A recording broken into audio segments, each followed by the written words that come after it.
Welcome to the Sunmall Podcast, where we interview the stars of e-commerce.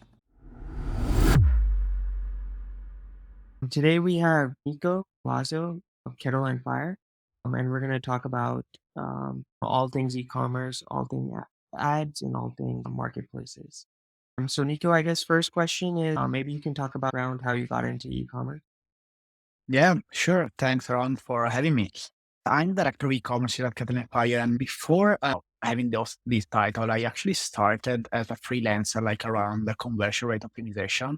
So I was doing a bunch of A/B testing. I found the company. Actually, they found me. I joined 4 years and a half ago, almost now. When Wilson back then was like the head of growth, and he found me on Upwork, and then from there I joined as a freelancer doing A/B testing because I'd say almost 6 years ago, I was doing like a bunch of consulting and freelancing for like different type of businesses from e-commerce to SaaS to designing landing pages. And then after that, I found Kettle and Fire. So I joined them while doing conversion rate optimization. And then, and then like everything grew from there. That's how pretty much I got started to the e-com business. You came in as a freelancer, the arrangement worked for both sides, and then now you're the director of e-commerce of such a iconic brand. So in the early days of Kettle and Fire, how are you guys getting the customers? And I'm not sure if you can answer this, but how did you guys get the first couple of thousand customers like super early on?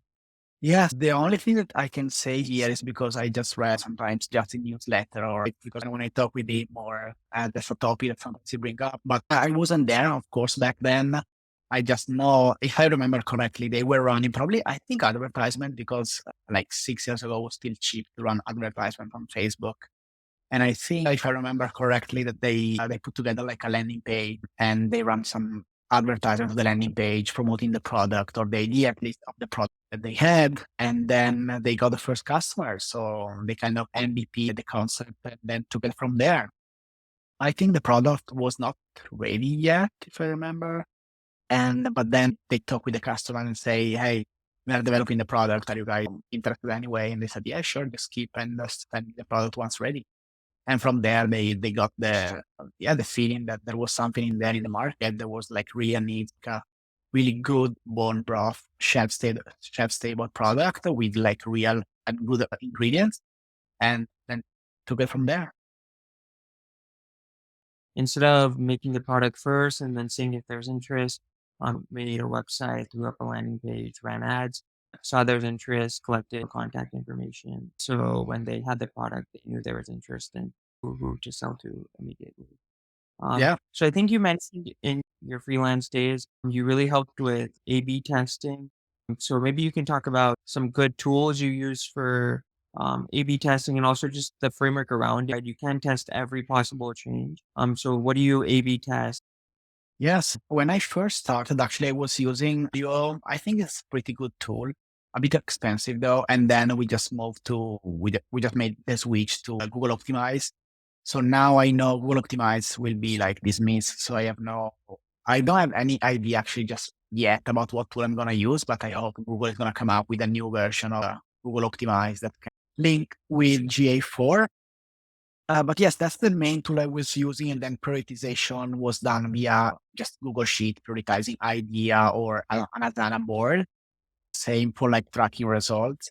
I agree that you cannot test everything. Even we were also like using Unbounce for landing pages and Unbounce as like an integrated A/B testing tool. I do think that's pretty valid because especially if you're running paid ads, I guess everyone in the space are using like landing pages. So you can create simple landing pages and make tweaks and make adjustments and then run A/B testing on those landing pages via Unbounce.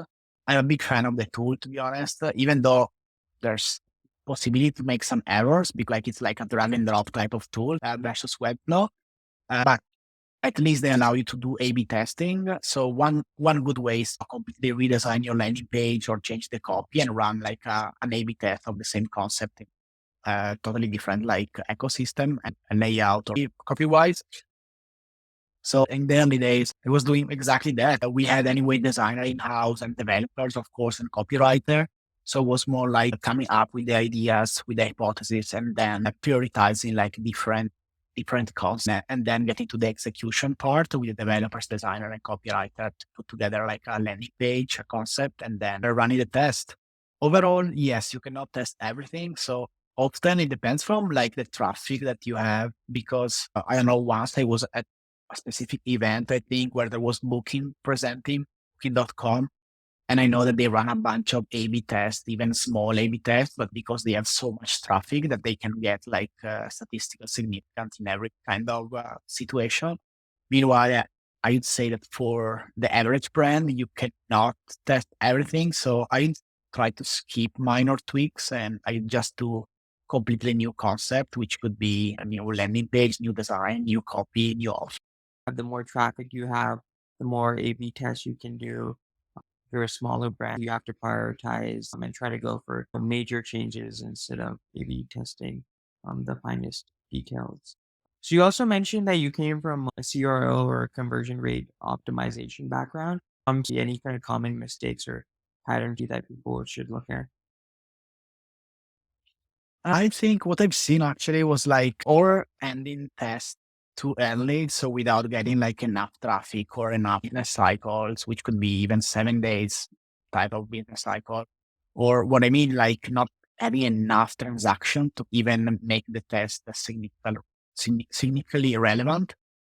That's sometimes the mistake that I've seen the most. Or if you don't have enough traffic to test, I mean, you might gonna decide the test and call some a variation a winner, even if it's not, simply because the test will finish after 3 weeks or 28 days.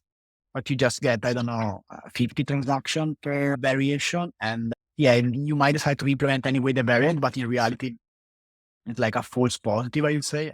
That's the right word. So overall, that's, I think, some of the biggest mistake that I've seen. So ending the test too early overall, or running some test even if you don't have the traffic or the experiment. And those two, I would say for now. Or the third one, I'd say even test minor tweaks that doesn't make any meaningful impact. So just backtracking, when you're doing these A/B tests, do you A/B test like a fixed duration or amount of traffic? How do you structure your A/B tests? Yeah, now actually we're doing a little bit less A/B testing, especially overall. But in general, it's like we are trying to target the key pages, right? So that's why I'm a big fan of landing pages because it's where we push the majority of the traffic, like paid traffic too. But if I were to do A/B testing on the main site, I try to do like A/B tests where we test like a bigger, broader concept but also where there's enough traffic. So for example, I'd say the most traffic pages are probably homepage, collection page, and product page, and then the cart and checkout. So those are the area where, in my opinion, you can see a decent and meaningful impact to your like KPI. And that's where we focus our effort every time we kind of decide where to run. So just A/B test the key pages. Um, are there any kind of common design patterns or things you think to keep a lookout when you're designing some of these key pages? From design standpoint, we try to go always mobile first, and because we know the majority of the traffic is coming from mobile. So that's like a big topic of discussion, I would say, or something to keep in mind when while designing. And then what I've noticed is at least on the landing page side, and because the majority of the traffic is coming from mobile, the design sometimes has like a very doesn't have such a huge impact like I thought. Because you can have super well designed landing page that convert less than the ugly landing page with a very good copy. So I am a strongly believer that a very good copy, straight to the point, or like a persuasive type of copy really makes the difference in a landing page versus a well-designed landing page. Because, like I said, majority of the traffic is coming from mobile. So a lot of the design pattern or a lot of the design element that you might want to design on a desktop version will not even be visible on a mobile. So I would recommend to focus a lot on the copy. It's on mobile, you don't have a lot of real estate. So the copy or, Yeah. you have to be really cognizant about what you put in there. Are there any tips of how you guys come up with copy? We try to leverage, I'd say, and I think it's a good rule of thumb. to leverage a lot of survey or hotjar polls, those type of post-purchase survey, customer interviews if possible. So have a lot of qualitative data. Because from a UI UX standpoint, I think majority of the brands should anyway right now already follow basic principle of usability. But because every brand is different, if you start to instead focus your attention on like the customer behavior, so the qualitative feedback that you get from them is where you're probably gonna make the difference. So leveraging those type of survey where you ask deep questions to the customer, use your customer reviews, or if you have like a community, leverage your community to understand more of your customers and your pain point and their issues and why they bought your product in the first place. I think it's a game changer when it comes to write a good landing page. So really trying to understand your customer, the post-purchase surveys, the interviews after, really understanding how they think, so it can help you inform copy. One thing that's all the rage these days is ChatGPT and all these AI tools. Do you use kind of any of these AI tools in your copy workflow? Not directly myself. I use actually ChatGPT to ask questions that maybe I don't know the answer to, or even to plan. Not to plan, but in general, just to get some opinion about stuff or about way I'm thinking. But the copy does. I don't know, and I definitely recommend everyone to leveraging as much as possible ChatGPT in that sense. At least just to guide your train of thought or make adjustment to the copy.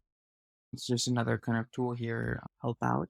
We talked about the website, but I also know Amazon's a big marketplace. So I guess the first thing, any thoughts on SEO on Amazon? So actually, I think I've seen some people writing description and bullet point with ChatGPT for Amazon. I think that worked really well, I assume. But from SEO standpoint, for sure that's important for Amazon. But what really helps SEO on Amazon are like advertisements. So you need advertisement to boost SEO on Amazon. That's a bit like a tricky situation, I would say, because you can add only a certain amount of, like, you just have a certain amount of characters and real estate on Amazon. It's important for sure to write and follow the best practices to write lines, the product description, bullet point, because they really helps the SEO portion. But if you don't advertise, you won't really reach the top placement, organic placement. So that's really, in order to rank high on SEO, you need a lot of reviews, but you also need to spend on advertisement. And the combination of the both, meaning also like a decent sales velocity, really help to boost your organic ranking. So I guess 2 points here. Well, one thing you mentioned is you have to have a good description or good bullet points.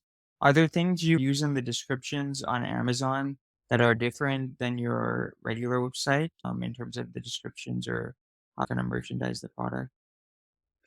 Yeah, on Amazon, so it's been a while since I wrote actually the last bullet point, but on Amazon in general, it's really why to buy the product. It's 5 bullet point.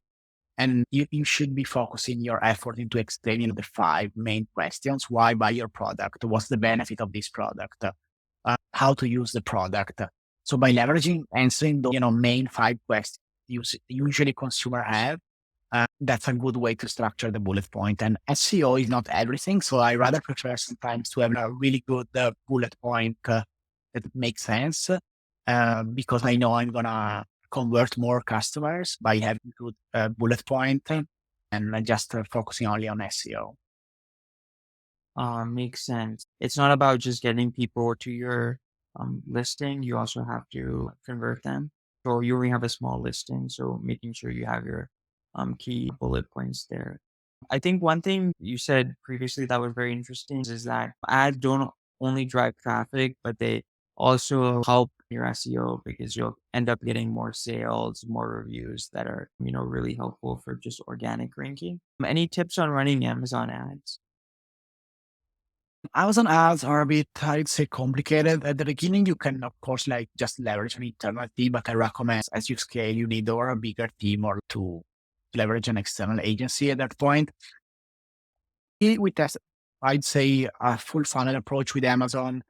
So as usually, you should start with sponsored product and then go upper funnel unless you have a limited budget. Starting with, of course, you can go with category terms and then branded keywords and move it and take it from there. You can leverage for at the beginning just the Amazon AMS console, the standard console, and then leverage tools like Perpetua once you have a decent budget to spend. And they really do a lot of the heavy lifting because they have all like a system and in place and like type of bidding strategy that really helps you to kind of be very efficient and optimize along the day. Overall, I'm a big fan of DSP as well and streaming and anything that is like also top of the funnel. It's just that it requires a little bit more budget, but I think that's a good way to structure the account to kind of reach like a lot of potential customer and push them down the funnel. So sponsored product first, that's really what's moving like the needle in order to make sales and push product to get a decent sales velocity. So at the beginning, you always start with that, and then you start to extend into speed to run some retargeting first, and potentially cross selling, and then go after like new to brand customer that never heard of of the brand and push them down the funnel. And then when you scale even further, you start to leverage like streaming and always with the Amazon audience. Makes sense. So start simple with sponsored products and then maybe just use the native Amazon console. But then as you reach scale, bringing in more tools that can help you advertise or retargeting some, maybe also do kind of more kind of the streaming ad. That's a really good point because those guys already have the Amazon Prime, they're an Amazon customer, and there's a native integration. Well, obviously Amazon one marketplace, but there's also other marketplaces, Walmart, Target, Instacart. Any kind of thoughts on being on those marketplaces? Yeah, I feel like a lot of retailers now are following up a little bit the Amazon path, or at least the trying to integrate a lot of the advertisement opportunities out there and leveraging like even carrots, which is the Instacart system to power like their online store and advertisement piece. So I'm a big fan of Instacart, to be honest, but it really depends from the category that you play in. If you are like into CPG, then and if you're like a grocery into grocery, then that's where you should probably be like spending your time because that's the best option to reach multiple retailer that there is right now. And I think their backend is also very intuitive and pretty simple to leverage. And if you want to run advertisement, especially if someone got used to Amazon, it's very much complicated. Meanwhile, Instacart, they made it really user friendly. And then other retailers are following the same path, in my opinion. So some retailers you can spend more, some a little bit less. It really depends from your distribution levels, from the volume. Because if you think about maybe, I don't know, I'm just throwing out ideas, but maybe on Target, there's not enough volume for your product, and maybe you are in much less stores, and then become really difficult to scale Target advertisement that maybe goes through Citrus or Theo, for example. Meanwhile, if you are like in more doors for a given retailer, then that's much easier to push the sponsored product or any other type of advertisement capability that they have.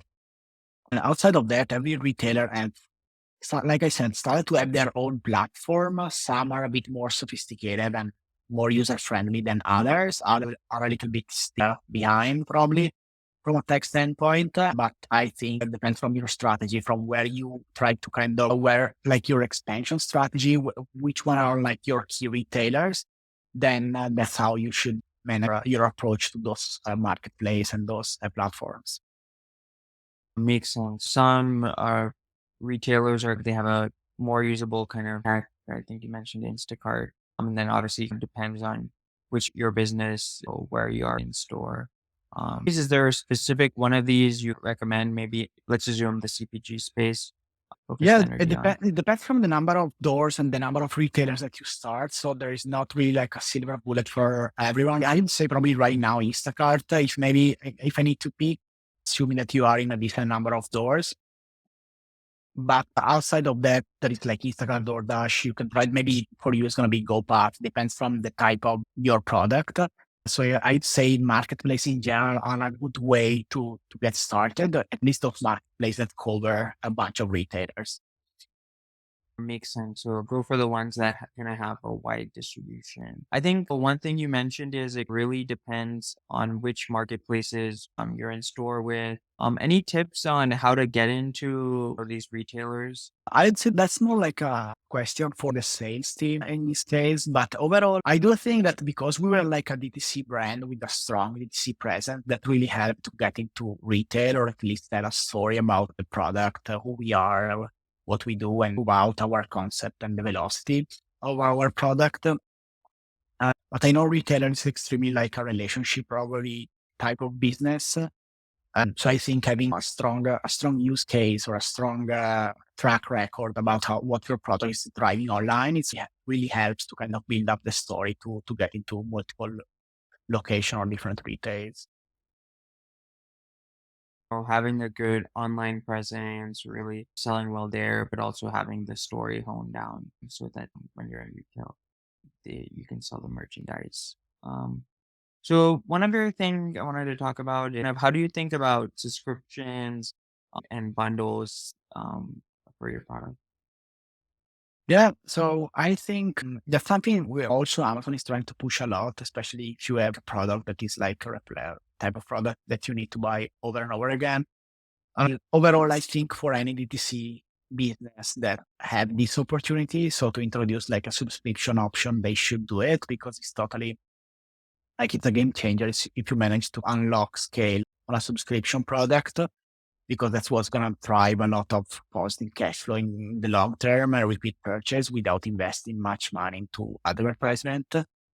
So I'm a big fan of that, especially if you can manage to sell bigger bundles that are above like a decent threshold. So if you're selling something for $10, probably maybe it's not worth it with the cost of shipping that you have right now. But if you are like, I don't know, on the $80 AOV, I think having a subscribe and save option that it's like around that average order value. And of course, we should be looking at margins too, but it's really going to help your overall success as a business. Having these retention and having repeat customers is always helpful because you don't have to keep running ads to acquire them. So speaking of ads, what have been the most successful platform for you guys? In general, it really, I'd say depends from the time. And when I mean time, like from probably from the year, from because the business changed so much in the past years, and moving to retails, Amazon, etc. So it's very different. I'd say year every year. In general, I'd say still Facebook or some channels like Facebook, Google, affiliate really play from a DTC and overall omni-channel standpoint like a key role, especially maybe you are targeting like millennials or older demographic that still are hanging out in those marketplace, in those like social media platforms. Otherwise, I've seen other brands having like tremendous success with TikTok or other channels, maybe Twitter ads too. I don't know now, but like I think, and then when we go like into more details about maybe the retail, that's when players like Instacart, etc., is going to have a major, it's going to have a big impact for your business overall. And so it really depends on the stage that your company is at currently and also the type of audience that you are targeting. So obviously depends if you're in retail, right? If you're not in retail, then Instacart ads don't really make sense. But also TikTok has a different kind of demographic than Facebook. So really trying to identify your demographic and picking the right channel there. Yeah, One and thing in your answer. TikTok, I was saying just on TikTok, maybe might be successful for different type of for goals, right? If you're maybe more into brand awareness and trying to get your video getting viral and reaching a bunch of audience, a bunch of people, maybe that's the right channel for you. I think it totally depends on your strategy because if you're thinking purely from like a ROAS standpoint and maybe even to move product, then for example, maybe channel could be Facebook could be the right channel for you. But if you're looking more from a brand awareness standpoint, maybe then TV or streaming or YouTube could be the channel. The channel kind of impacts if you're going for more direct response or more brand advertising. TikTok, you're trying to get that video viral or just top of mind there. It's much more likely than Facebook. So that's a really good point of thinking about, are you going for brand advertising or direct response? And one thing you mentioned in your answer is affiliates. So have you guys tried affiliate? There's micro influencers. Yeah, I think the overall ecosystem is much different now than it used to be. But I do think that affiliate play like a key role in any business now because you can have so many, like we can see the impact that a good affiliate have on the business from like a sales standpoint and like a distribution standpoint and visibility versus running any other type of advertisement online cold to a cold audience, right? So the affiliate audience is a little bit more warm, trust the person. And if you have a good product and you partner with the right affiliate, I think it's very much worth it. How do you find these affiliates? Do you guys use a marketplace? Do you personally reach out? Use some tools? So a little bit both, a little bit a mix of both. You can use tools like Green. We have people internally that kind of are fully dedicated to manage the relationship with the affiliate. So it's totally, I'd say both in this case. And then relationship built previously or cold outreach. It varies. So using some tools or be a cold outreach or see once you start using different affiliates, you have an organic relationship. So you can keep fostering that relationship. Then any other kind of channels you guys use for marketing? I don't know, SMS, email, any thoughts there? Yeah, I think SMS in email, yes, with Klaviyo, it's important to build that type of relationship with your customers, specifically your DTC customers. And that's the only channel that allows you to do that, right? Because that's the only channel where you have this direct relationship with your customer that you don't have anywhere else, right? Because on Instacart or on Amazon or any other channels, you don't have any information about who your customers are. So email and SMS is a big portion of the business. And I do feel like that in general, I don't know, a good benchmark could be that 20% of your revenue should come from email and SMS. But depends probably from how big is your brand, because I assume, and I've seen brand where you scale to a decent size. And of course, this market share from email and SMS is going to reduce year over year as just because you start to add more and more channels to your channel mix.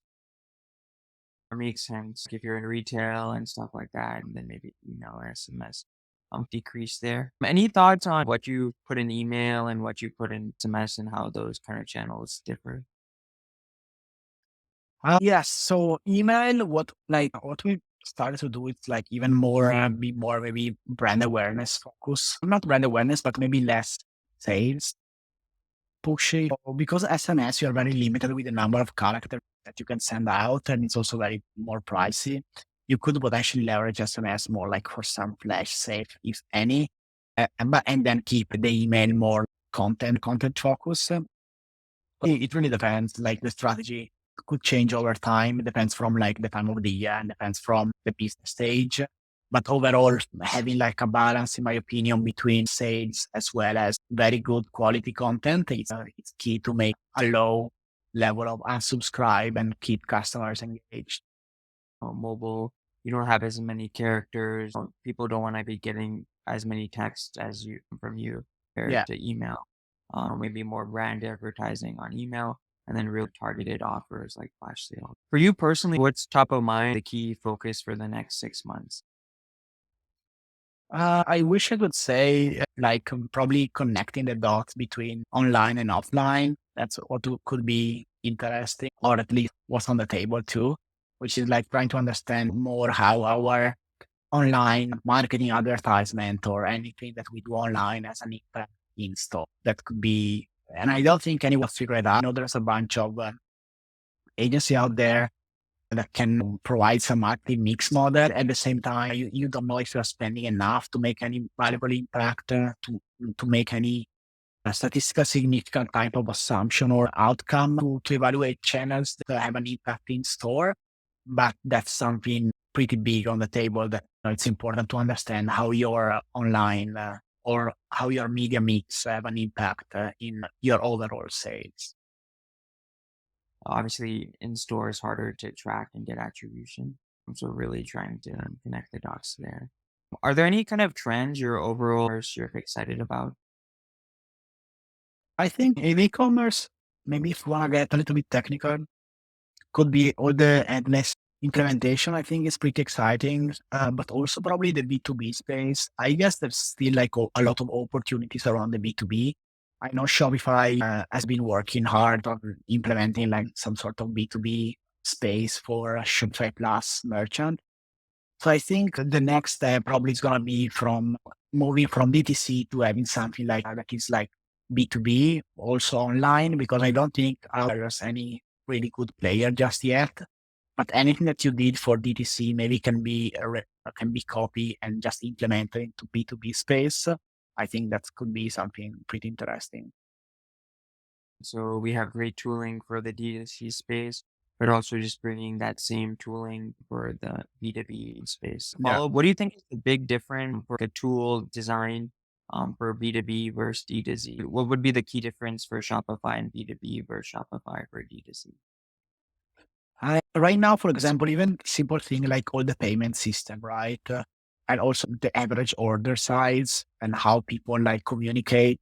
I think it's totally different. You need to have a different customer. Probably can be the same customer support, but need to be like more into the retail. It's more, I feel like it's gonna be more like a sales agent than a customer support. And then pricing, right? You're gonna have different pricing for different retailers. So it's something very, I think the whole ecosystem is slightly different. And even I think B2B players are not used to order online right now. You still probably order via email, you send a PO, etc. Meanwhile, if you can make all of this a little bit more smoother online, probably can be very much different. And because quantity are much different, are much like larger, right? You also need to factor in probably shipment costs. I don't know how that work right now on the B2B space. So yeah. It's very much more sales focused, or you're doing bigger volumes, so much higher touch.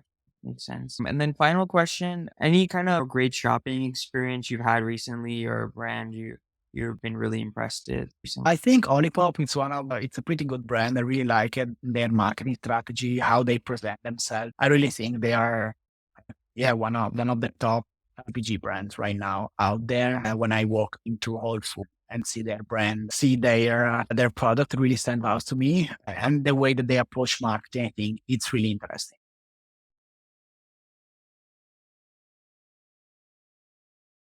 I think their content is pretty good. That's what I like. Like they are heavily like on TikTok. They're leveraging a lot of. I really like their visual overall. I don't know how to say, but maybe call it brand identity or call it like yes, content strategy or like I do like how they present themselves. So organic content and just overall kind of the brand identity.